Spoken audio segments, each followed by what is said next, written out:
عليه الصلاة والسلام كان بيقول: ما من عبد يقول في صباح كل يوم ومساء كل ليلة بسم الله الذي لا يضر مع اسمه شيء في الأرض ولا في السماء وهو السميع العليم 3 مرات. ذكر يتقال فعلا في 5 ثواني 3 مرات.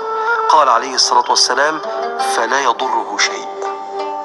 عارف يعني ايه فلا يضره شيء؟ قد يحدث ليك بعض التحديات او البلاءات لكن مش هتضرك. تفهم حكمة ربنا منها وتعرف تخطي كل تحدي بعون الله وببركة بسم الله الذي لا يضر مع اسمه شيء في الأرض ولا في السماء وهو السميع العليم. وده وعد النبي عليه الصلاة والسلام. ومن قال حين يصبح وحين يمسي: حسبي الله لا إله إلا هو عليه توكلت وهو رب العرش العظيم 7 مرات كفاه الله ما أهمه من أمر الدنيا والآخرة. رواه أبو داود.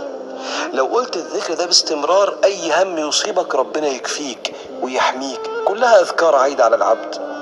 وقال صلى الله عليه وسلم: من قال إذا أصبح وإذا أمسى: رضيت بالله ربا وبالإسلام دينا وبمحمد صلى الله عليه وسلم نبيا ورسولا كان حقا على الله أن يرضيه. يعني إيه حقا على الله أن يرضيه؟ يعني حقا على الله إنه يكبر النعمة في عينيك. السلام عليكم ورحمة الله وبركاته. ازيكم عاملين ايه؟ يا رب تكونوا جميعا بألف خير. النهاردة فيديو جديد وروتين جديد.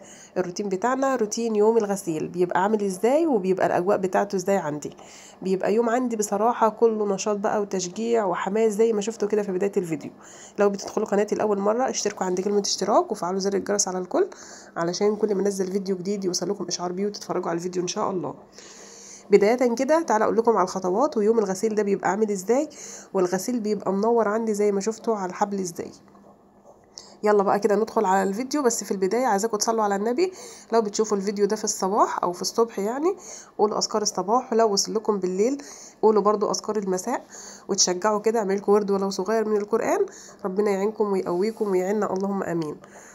بداية بقى اليوم بتاعي مشجع جدا جدا. النهاردة الروتين بتاع الغسيل وانا بحب اليوم ده جدا لانه بصراحة بيشجعني وبخليني اقلب الدنيا كلها. اول حاجة دخلت بقى مليت الغسالة ديت هي اللي بتشجعني مش الغسالة الاوتوماتيك.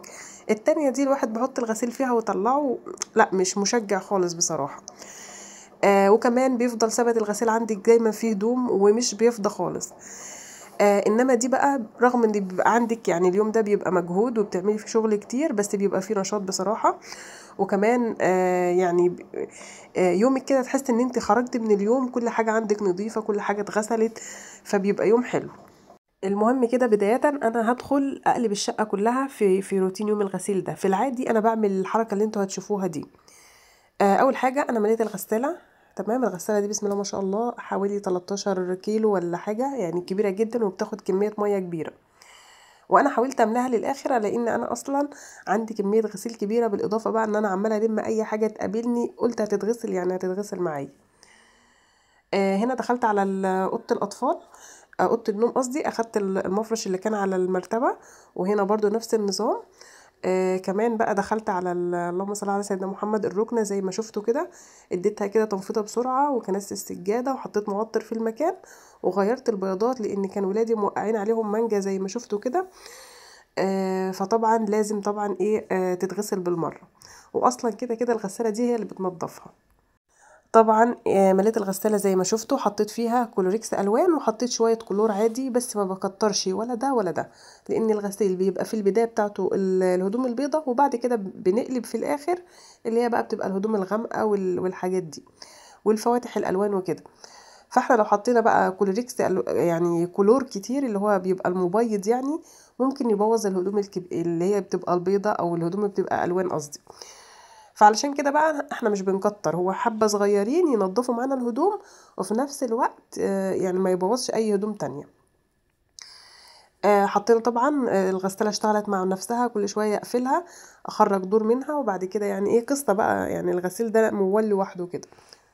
بس دايما يوم الغسيل عندي بيبقى نشاط ليه بقى لان بصراحة بخليني بقى انضف المطبخ جنبه وانضف الشقة كلها. بصراحة الشقة كلها انا بمشي فيها اي حاجة بتقابلني لازم تتعمل.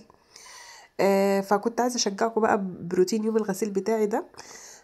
يعني انا بتمنى ان هو يبقى كل يوم بس طبعا ما بيبقاش عندي غسيل كل يوم. هو انا ممكن اغسل على الغساله دي مثلا مرتين او 3 في الاسبوع لكن الغسالة الاوتوماتيك بصراحة لا، دي ببقى محتاجة ان انا مثلا كل يوم على الاقل دورة، عبال بقى ما الهدوم مثلا بتتراكم على بعضها والواحد يفرز الالوان لوحدها والابيض لوحده، فيعني خلاص بيبقى محتاجة ان انت كل يوم على الاقل دورة.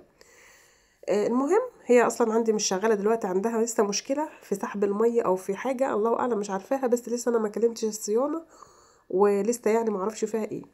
فطبعا دايما الايام دي انا شغاله على الغساله العاديه اللي هي نص اوتوماتيك دي. المهم انا حطيت اول دور فيها او اول دوره، وبعد كده دخلت على المطبخ. كان في عندي شويه مواعين صغيرين كده غسلتها، ودخلت على البوتاجاز. البوتاجاز بصراحه كان بتاعي عايز يتغسل، العيون بتاعته ما كانتش اتشالت من زمان. كل شويه كنت اكسل. انا غسلته دلوقتي ليه بقى بصراحه؟ لان ايديا في الغسيل ده بتنطف، فانا قلت ايه هستغل ان انا اغسله كويس دلوقتي وانا في الغسيل. اصلا يعني كانت دايما امي الله يرحمها تعمل الحركه دي، الحاجات اللي ممكن تبهدل في الايد تعملها، وبعد كده مثلا لو في غسيل في اي حاجه، او كانت دايما تغسل يعني بعد حاجه تغسل اي حاجه بقى بعد ما تغسل المواعين، فكان دايما ايديها تفضل نظيفه وتفضل حلوه. وانا واخده برضو الحاجه دي منها، يعني يوم ما بعمل يعني مثلا حاجه زي كده او اغسل مواعين يبقى فيها ألمونيوم ولا حاجه، طبعا غصب عننا، خصوصا لو انت بتغسلي بالسلك البلدي. انا اصلا والله بصوا ما بعتقدش ان اغسل غير بيه، مهما اغسل بسبونج ما بعتقدش بقى ان انا اغسل بسبونجه والكلام ده، لان مش بتنضف اصلا. هي عايزه مثلا الاطباق اللي هي تبقى ازاز، كوبايات، حاجات زي كده. لكن بقى ندخل في ألمونيوم وستانلس وحاجات من الحاجات اللي هي بتتحط على النار، دي محتاجة على طول سلك بلدي بصراحة. فتلاقي دايما عند الضوافر كده لو انت ما اهتمتيش بيها تحس ان ايديك بتسود وبتبقى شكلها وحش. كان كام حد كده في الكومنتات معلق يعني ويقول انت بتهتمي بايدك ازاي؟ من غير اهتمام ولا اي حاجة. يعني لو انت بتستخدمه وبتعملي يعني حاجات كتير زي ما انت شايفة كده، ودايما غسيل مواعين باستمرار، ودايما بتغسلي البوتاجاز والحاجات دي، فانت لازم تحافظي عليها. اقل حاجة ان انت تغسلي ايدك كويس بعد غسيل مواعين، او حتى تلبسي جلافز. يعني في ناس بتغسل بالجلافز بس انا ما بعرفش بصراحة، بحس برضو المواعين مش بتنضف كويس. واقل حاجة ان انت تغسلي ايديك كويس زي ما بقولك كده، وبعدها مرطب، يعني حاجة خفيفة جدا. في نفس الوقت هتفضلي محافظة على ان ايدك تفضل يعني كويسة، وايه ما فيهاش اي حاجة بقى، ما فيهاش حاجات سمرة، مش خشنة، مش كل الكلام ده كله هيبقى مش عندك ان شاء الله. المهم بقى في الوقت ده انا خلصت المطبخ وخلصته تماما. هنعمل بقى ندخل على ان احنا بقى ننشر الهدوم. في الوقت ده احنا كنا يعني عند الظهر كده مثلا ولا حاجة، لان بصراحة اليوم ده كنت بادئله مثلا من بدري شوية، مثلا من الساعة 9 ولا حاجة. والغسيل بياخد وقت طويل، يعني كام دورة بقى وعبال ما تخلصي وتدخلي تعملي حاجة. طبعا لسه برضو بتعملي فطار خلال اليوم، اللي عاوز اي حاجة بتعملها له، فالوقت بقى بيجري معاكي.